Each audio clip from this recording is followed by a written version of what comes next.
Citizens, I know you love this country as much as I do. There is a lot to love about South Africa. We all want South Africa and her people to succeed. And it is heartbreaking to see so many of our citizens suffering in these difficult times. We pay tribute to those who have lost their lives to the virus, and our deepest condolences go out to their friends and their families. But what makes this virus even more heartbreaking is the fact that much of the hardship we're going through is unnecessary. In our efforts to fight off the very real threat of the virus, we've replaced it with an even bigger threat of our own making. The real tragedy playing out here is no longer the coronavirus, but the lockdown itself, because this lockdown is going to cost many more lives than it can possibly save. This is a hard truth to speak, and it's an even harder truth to hear, but it's a truth that must be spoken. We have to end the lockdown crisis, and we have to end it now.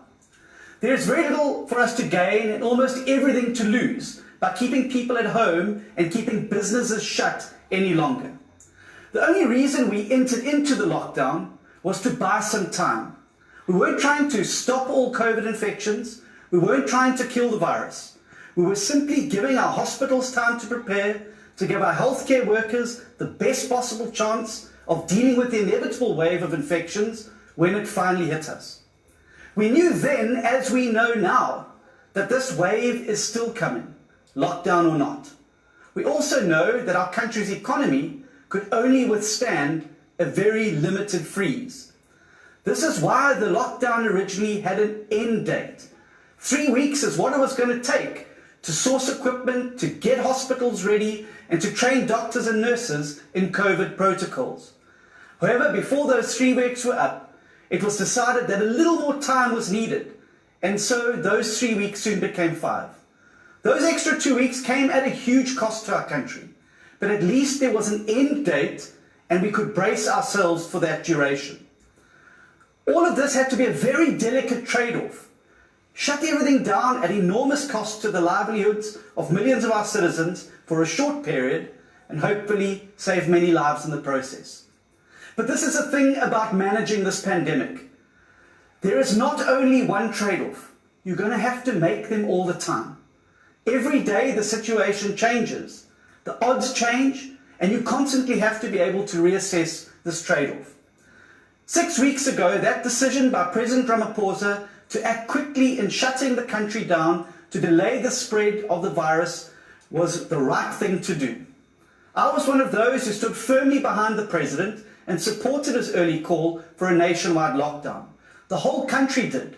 At the time, it was undoubtedly the right thing to do. But although at the time the president was called brave and bold, that would turn out to be one of the easiest decisions that the president would have to make in this crisis. We could all see what was happening around the world. We could do what they were doing, but we were able to do it faster and firmer. It was the right thing for the president to do, but not necessarily the bravest thing he will have to do, because the real bravery will be required later, when the time comes to open everything up again and face what we have been preparing for, the spike in infections. That was the whole point of the hard lockdown, to prepare South Africa for the opening up.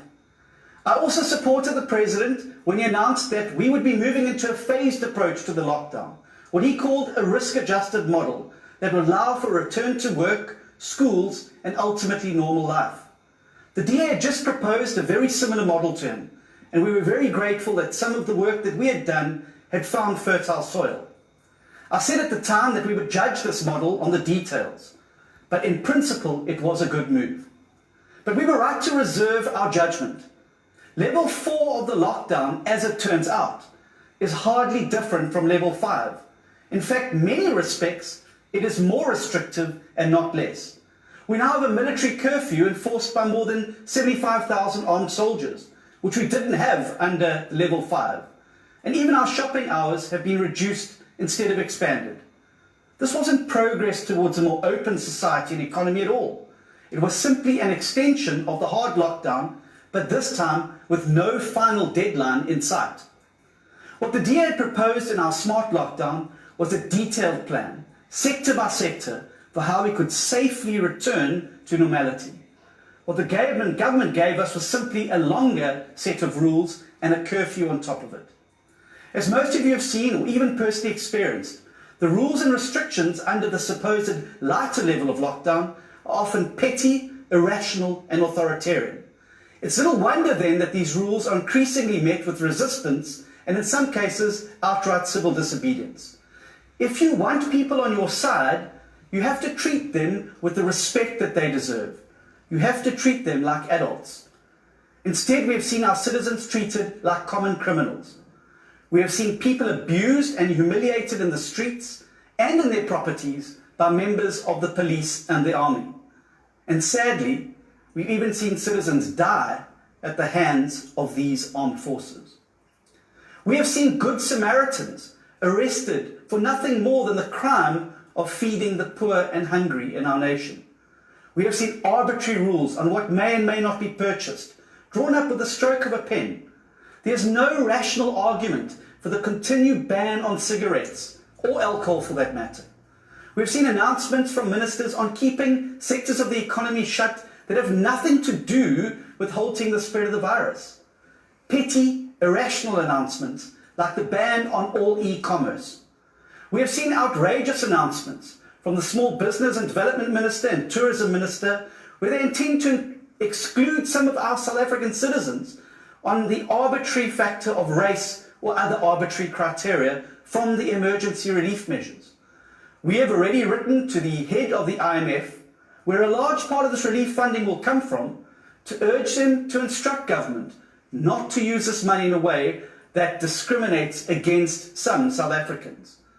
We have also instructed our lawyers to take this matter to the High Court because it is unconscionable that a government would play identity politics in a time of national crisis. And we are going to continue to fight and overturn any regulation that is irrational or moral, whether in court or through other means. And we will fulfill our duty as an official opposition of guarding against the abuse of power. Because never before in democratic South Africa has the power of the state been so concentrated in the hands of so few.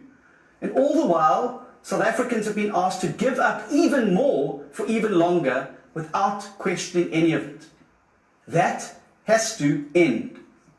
South Africans have now done more than their bit. They have been asked to sacrifice, and they have done so. Many of our citizens have lost all they had.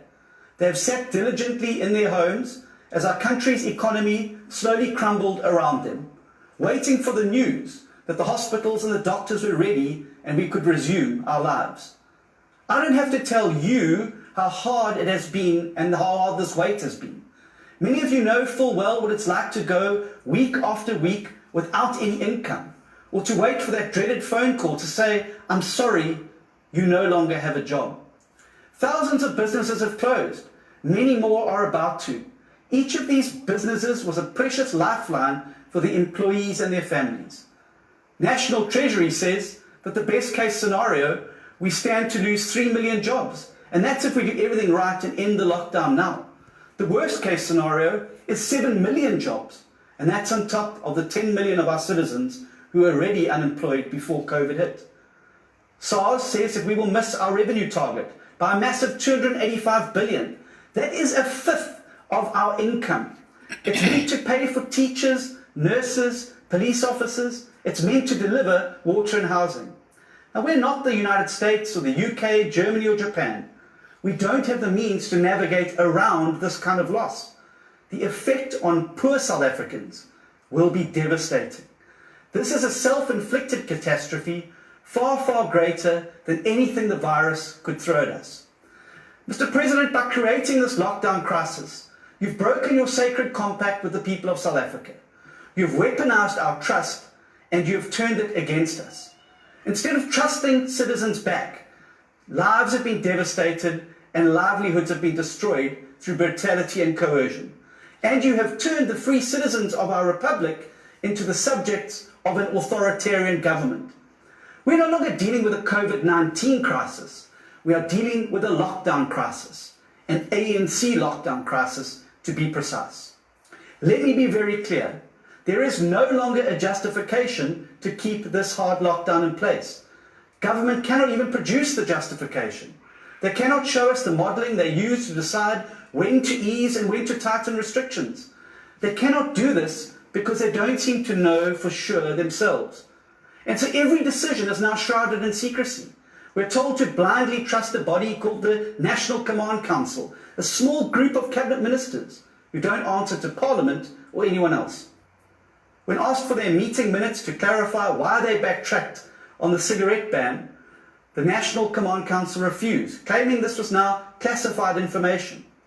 I don't buy that for a second, and neither should you.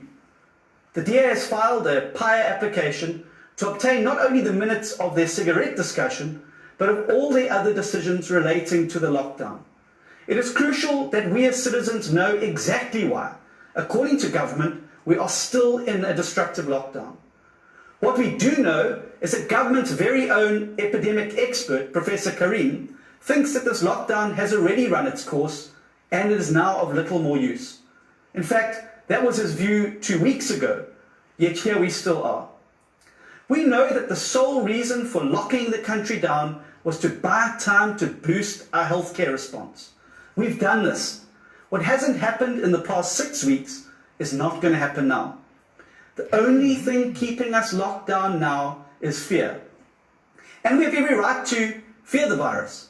We have every right to worry about the health of our loved ones, and particularly those who are at high risk. We have every right to feel unsure about the future and what our world will look like 3 months, 6 months, or a year from now. But this is not the reason to remain locked down. We cannot afford to remain trapped by fear alone. If there is a good reason for maintaining the lockdown based on a scientific modelling of this pandemic, then we as citizens need to know what this reason is. We need to see government's modelling. If no reason and no modelling can be shared, then we have no choice but to suspect that government is acting irrationally or deliberately instilling fear to further another agenda. Since the start of this crisis, the DA has called for all of this data to be shared publicly. We have made extensive and multiple submissions to the President explaining exactly what kind of data is needed for decisions to be made. This must go way beyond just the number of infections, deaths and recoveries in the country and for each province. The data has to be localized. It has to include a detailed breakdown of age and gender, comorbidities, and most importantly, it has to include the full updated picture of the state of our healthcare preparation in every town and every city. It also has to include a very detailed picture of our screening, testing, tracing and tracking efforts. Because if we don't know this, we have no way of knowing whether the lockdown serves any purpose at all. And we have no way of knowing if and when we will ever come out of it. We're about to enter our 7th week of lockdown, which means that we're fast catching up with the longest lockdowns in the world. Wuhan at 8 and Italy at 9 weeks. Every single day that we stay here comes at a massive cost, because every day more businesses are closed down and more families are left destitute. But there is some good news too, and we can see this virus spread through the world and we get a clearer picture of its effect. One encouraging part of the picture is that the mortality rates are not as high as initially thought. While still very dangerous, the coronavirus is not as deadly as we had feared. Most people who contract it will get better, or perhaps not even know they had it. For younger, healthier people, the risks are not much higher than a normal seasonal flu. This means we have based our response on overestimated risks. Our strategy has been flawed, and we need to respond to this new information by phasing out of this hard lockdown. And this is where the DA's smart lockdown model comes in, a real phased approach that balances the flattening of the infection curve with the safe opening up of our economy. Under this approach, the 3 steps that we must all do, wearing masks, washing hands, and maintaining physical distance, are still critical. We then use extensive testing to identify where the virus is spreading out of control so that we can use localized lockdowns to contain that spread. At the same time, we protect the elderly and others who are at risk through isolation. And then the rest of us get back to work, where every business and every sector will have comprehensive safety regulations in place, which they will have to comply with. Every single business that can safely open must be allowed to open immediately. This is how we can effectively stop the spread of infections and spread them out so that our hospitals can cope, while still allowing businesses to operate safely and allow people to earn a living. We need to do this right away, because every day we now delay comes at a price our country and our citizens can no longer afford. We need to end the lockdown in an orderly way before the people of the country end it with chaos. Millions of people are already breaking the law, not because they are criminals, but because they are hungry. Not because they want to, but because they have to. Not because they are bad, but because the laws are themselves bad. When a rule is met by mass non-compliance, it's a very good indication that the rule is irrational. If you need an example of this, just look at what happened with e-tolls. There is no bravery or compassion to be found in extending this lockdown. The true bravery and compassion is in the mothers and fathers, the grandmothers and grandfathers who risk arrest or death to break the lockdown so that they can feed and clothe their families. The true bravery and compassion, Mr. President, will be in ending this hard lockdown. And you need to be warned, Mr. President. If you do not come to your senses and rein these ministers in and end this lockdown crisis, millions more are going to start breaking the law in the coming days and weeks. If you don't end it, the people of South Africa are going to take charge and they are going to end it for you. As it now stands, the lockdown is a tragic mistake that has already caused damage that risks dooming an entire generation of South Africans to a lifetime of destitution and suffering. Now, we can't undo any of this. We can't turn back the clock. But what we can do is act now to end this lockdown crisis and get as many of our citizens back to work as safely as possible. This is the only way that we will ensure that once we have defeated the virus, we will have a country left to rebuild. Thank you very much. Stay safe, South Africa. We have a beautiful country and it's worth fighting for.